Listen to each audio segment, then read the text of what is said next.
Hello and welcome to another episode of Varieties with Teenashri. இன்னைக்கு என்னன்னா, ஆக்சுவலாக நான் இந்த வாரம் என்ன ரெசிபி போடுறதுன்னு யோசிச்சுட்டு இருந்தேன். அப்போ தான் நம்ம ஷெஃப் முரளி நான் பேன் கேக்ஸ் போடலாமான்னு கேட்டுட்டு இருக்கும்போது, இல்லைண்ணே நம்ம ஒரு கேக் வெரைட்டி இந்த வாட்டி போடுவோம், என்ன கேக் போடலாம் அப்படின்னு நான் கேட்டால் டம் ரூட் கேக் அப்படின்னாரு. அது நம்ம இந்தியனைஸ்டு ரவா கேக் தான். ஒன்றும் நமக்கு அவனை ஏதோ வச்சு போட தேவையில்லை. அது இது மாதிரி ஒரு குக்கரை வச்சே போடலாம் அப்படிங்கிறாரு. சரி, எப்படி ரெசிபி எதுவும் எனக்கு சொல்கிறீங்களா அப்படின்னு கேட்டபோது, இல்லை நானே உங்களுக்கு போட்டு காட்டுறேனே அப்படின்னாரு. சரி அப்படின்னு உங்களோட சேர்ந்து நானும் கற்றுக்கலாம் அப்படின்னு பார்க்குறேன். இப்போ நம்ம ஷெஃப் முரளியை கூப்பிடுவோம். வாங்க ஷெஃப். அப்புறம் ஷெஃப் என்ன இப்போ பண்ண போகிறோம் நம்ம ஃபஸ்ட்டு? இதுக்கு ஒரு 2 முட்டை எடுத்துக்கலாம். ஃபுல் எக்கு 2 எக்கு எக் எடுத்து உடச்சி போடுறாரு.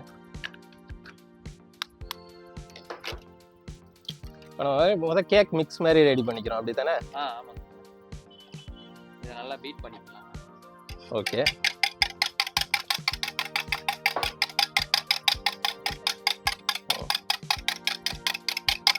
அது என்ன கன்சிஸ்டன்சியில் வரணும் நமக்கு? ஓரளவுக்கு அந்த பபிள்ஸ் மேலே வந்தாலே.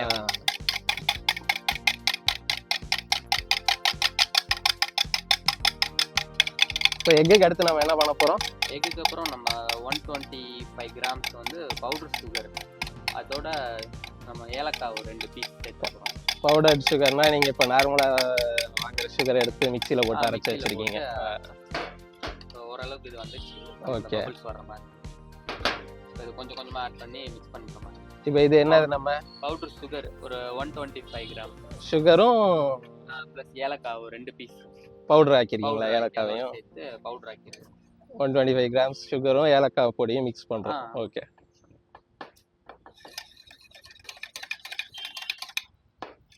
இது கொஞ்சம் கொஞ்சமாக ஆட் பண்ணி மிக்ஸ் பண்ணிட்டே இருக்கணுமா?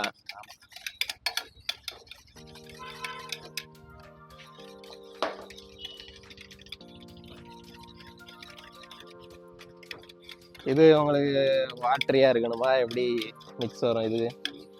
இது அந்த நம்ம ரவா போட்டதுக்கு அப்புறம் தான் தெரியும். இது ஏன் நம்ம கொஞ்சம் கொஞ்சமா போட்டு மிக்ஸ் பண்றோம்? பல்ப் போட்டா அந்த கட்டி சேர்ந்துற மாதிரி.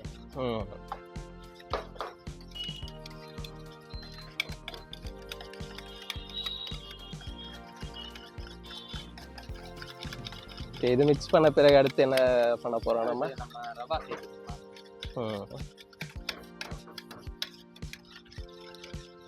இந்த கேக் ரெசிபி இப்போ நமக்கு ஈஸியான ரெசிபி தானே. இப்போ இன்க்ரீடியன்ஸ் ஒன்றும் புதுசாக வாங்க போகிறது கிடையாது. நம்ம வீட்டில் இருக்க இன்க்ரீடியன்ஸ் வச்சே பண்ண போகிறோம். ஆக்சுவலாக ஓகே. எவ்வளோ ரவா எடுக்கிறோம்? அது அப்படியே நம்ம 250 கிராம். 250 grams of rava. ஆமாம், ரோஸ்டட் ரவா தான். ரோஸ்டட் ரவா. நார்மலாக இருந்தால் நம்ம ரோஸ்ட் பண்ணிக்கிற மாதிரி இருக்கும். இப்போ ரவாக்கு நம்ம ஹாஃப் ரேஷியோவில் தான் சுகர் போடுறோம், அப்படி தானே? 250 கிராம்ஸ் ரவா எடுத்ததுனால நம்ம இப்போ 125 கிராம்ஸ் ஆஃப் சுகர் போட்டிருக்கோம் பவுடரா.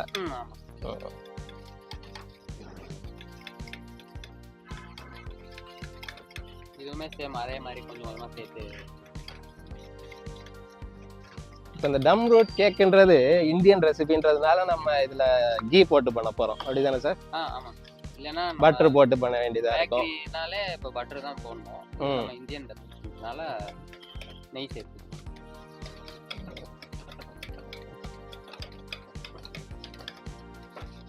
ஆக்சுவலாக நான் இந்த வாரம் பேன் கேக்ஸ் போடலான்னு இருந்தேன்.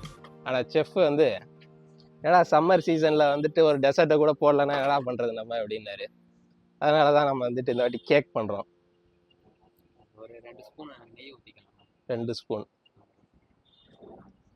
இது tablespoon, 2 tablespoon of நெய். நெய் கொஞ்சம் இதாக இருக்கிறதுனால ஆயில் கூட யூஸ் பண்ணலாம். ஓகே. ஆயில் பட்டர் எது வேணாலும் போடலாம். பட்டர் யூஸ் பண்ணுறது நெய் இல்லைனா ஆயில். ஓகே. நல்லா மிக்ஸ் பண்ணிக்கலாம். இது நம்ம ரெடி பண்ணிட்டு ஃப்ரிட்ஜில் எதுவும் வைக்கிற மாதிரி இருக்குமா, இல்லை அப்படியே சேவபிளாக இருக்குமா? கொஞ்சம் ஆற வச்சுட்டு வந்து வார்ம்ல ஸ்டார்ட் பண்ணலாம். இது ஓரளவுக்கு நல்லா இதாயிடுச்சுன்னா இப்போ மில்க் ஊற்றிக்கலாம். மில்க்கு எவ்வளோ ஊற்றுறீங்க? சேம் அதே சுகரோட அந்த சுகரோட மெஷர்மெண்ட்டில் 125 mg. அது நம்ம மெஷரிங் கப்ஸ் யூஸ் பண்ணுறோம். அப்படி இல்லைன்னா உங்களுக்கே தெரியும், ஒரு 1/4 லிட்டர் எடுத்து ஊற்றுங்க, அதுலேருந்து பாதி எடுத்துக்கோங்க, அவ்வளோதான்.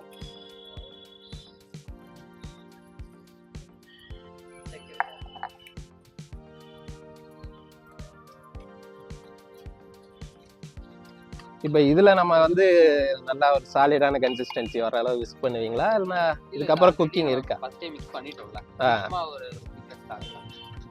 இதுக்கப்புறம் நம்ம என்ன பண்ண போகிறோம்? இந்த நட்ஸ் நம்ம இது பண்ணி வச்சுருக்கோம்ல, அதையும் உள்ளே போட்டு மிக்ஸ் பண்ணிக்கலாம். நட்ஸை மிக்ஸ் பண்ணிட்டு மோல்டு மாதிரி எடுத்து வச்சுருவேன். இது நம்ம ஆக்சுவலாக கான்டினென்டல் ஸ்டைலில் அவனில் போகாமல் நம்ம ஊருக்காக வந்து குக்கர்லேயே பண்ணலாம் இந்த கேக்கை அப்படின்னாரு. அதான் என்ன,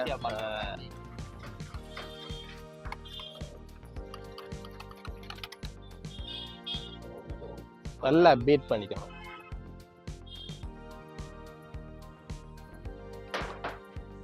இப்போ நம்ம மிக்ஸ் ரெடி ஆயிடுச்சுல ஷெஃப், அடுத்து என்ன? அடுத்து நம்ம இந்த மோல்டில் வந்து ஆயில் அப்படி இல்லைன்னா ஒரு கீ மாதிரி இருக்குல்ல, இதில் நம்ம ஊற்றி இது நம்ம எதுவும் ஒட்டாமல் இருக்கிறதுக்காக. இது நம்ம டிஃபன் கேரியரில் இருக்கிற பாக்ஸ் மாதிரி இருந்தால் கூட உங்களுக்கு பிரச்சனை இல்லை, அவ்வளோதான். ஆமாம், அது வந்து நீங்கள் வந்து இதை போட்டு இது வந்து இது ஸ்டிக்கி ஆகாமல் இருக்கிறது கீழே, அப்படி தானே? நம்ம டிஷ்யூ வச்சு அப்படியே ஸ்ப்ரெட் பண்ணி விட்றோம். இது நீங்கள் வந்து இந்த குக்கிங் ப்ரஷ் இருந்தாலும் அதை போட்டு ஆயில் ஸ்ப்ரெட் பண்ணுற மாதிரி தான். அதுக்கு பதிலாக நீங்கள் டிஷ்யூ, குக்கிங் டிஷ்யூ இருந்தாலும் யூஸ் பண்ணிக்கலாம், ஸ்ப்ரெட் பண்ணுறதுக்கு தான். இது ஒட்டாமல் இருக்கும்ல மிக்ஸ், அதுக்கு. ஓகே, வெசல் ரெடி ஆகிடுச்சு. இப்போ மிக்ஸ் அதிலே மோல்டில் ஊற்றுறோம்.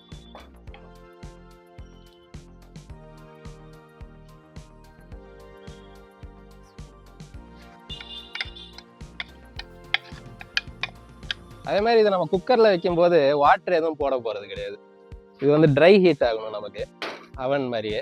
அதனால வந்து எம்டி குக்கரில் இந்த ஒரு ட்ரே மாதிரி, இந்த ட்ரே வச்சு தான் நம்ம வந்து போடணும். நேராக குக்கருக்குள்ளார நீங்கள் வந்து மோல்டு வெசலை இறக்கிட்டிங்கன்னா அது வந்து கீழெல்லாம் உங்களுக்கு தீ மாதிரி ஆயிரும். அதனால் இப்படியே இறக்கணும். இந்த மாதிரி ஒரு ட்ரே வச்சு போட போகிறோம், அப்படி தானே ஷெஃப்? அடுப்பு ஆன் பண்ணிக்கிறோம். இது சிம்லேயே வச்சு தான் ஃபுல் டைமு. இது நம்ம உள்ளே இறக்கி எவ்வளோ நேரம் ஷெஃப் ஆகும்? ஒரு 30 மினிட்ஸ். 30 மினிட்ஸ் வைக்க போகிறோம். இது பேக்கிங்ன்றதுனால உங்களுக்கு எப்பயுமே பேக்கிங்னாலே உங்களுக்கு 1/2 hour மினிமம் ஆயிடும். எந்த கேக் செஞ்சிங்கனாலும் அது நம்ம குக்கரில் வேறு செய்கிறதுனால ஒரு 1/2 hour இது அப்படியே பேக் ஆன பிறகு நம்ம அதுக்கப்புறம் என்ன ஷெஃப், அவ்வளோதானே? பேக் ஆனதும் நம்ம எடுத்து கட் பண்ணுறோம். விசில் எதுவும் போட தேவையில்ல, இதில் அப்படியே விட்டுறோம். அப்படியே தான், ஏன்னா எதுவும் உள்ள தண்ணி எதுவும் விசிலும் உங்களுக்கு போட தேவையில்ல, அந்த கேஸ்கெட் எதுவுமே நீங்கள் போட தேவையில்ல. வெறுனே வந்துட்டு எடுத்து ட்ரை ஹீட் பண்ணுற மாதிரி அவனுக்கு பதிலாக நம்ம குக்கர் யூஸ் பண்ணுறோம், அவ்வளோதான். இப்போ நம்ம ஒரு 30 மினிட்ஸ் கழிச்சு இது வந்து எப்படி இருக்குன்னு பார்ப்போம். இப்போ ஒரு 35 மினிட்ஸ் ஆயிடுச்சு. நம்ம கொஞ்சம் பிரேக்லாம் போயிட்டு வந்துட்டோம். என்ன ஷெஃப், ஓப்பன் பண்ணி பார்த்துட வேண்டியதானே? ட்ரை பண்ணுறேன். அப்படியே டெக்ஸ்சர் வந்து கேக் மாதிரியே ஆயிடுச்சு. அது அப்படியே சிசில் ஆகிட்டு வந்துட்டு இருக்கு அந்த ஹீட்ல, ட்ரை ஹீட்ல. எடுத்து பிளேட்ல ட்ரான்ஸ்ஃபர் பண்ணிக்கிறோமா இப்போ? ஆமாம்.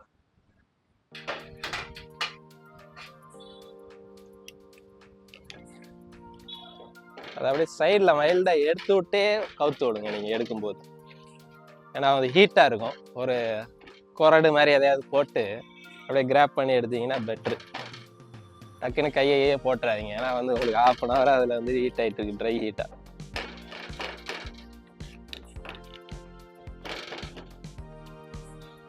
ஓகே,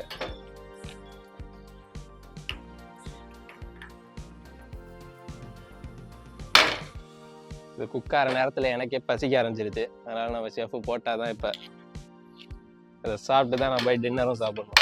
பிளேட்டில் போட்டோம்ல, ஓப்பன் பண்ணுங்க.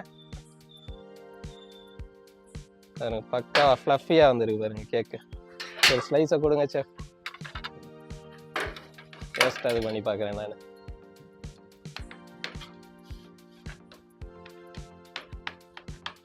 இது ஆக்சுவலாக நம்ம எந்த ஊர்லேருந்து நம்ம இதை ரெசிபி பார்த்தோம்? ஃபேமஸானது எந்த இடத்துல இது? சவுத் தமிழ்நாட்டிலையா? தமிழ்நாட்டிலேயே எல்லாத்துலேயும் ஃபேமஸ். நல்லா ஃப்ளஃபியாக வந்திருக்கு. எக்கு ஃப்ளேவரும் அந்த ஸ்மெல்லும் வேற நல்லா இறங்கியிருக்கு இதனால.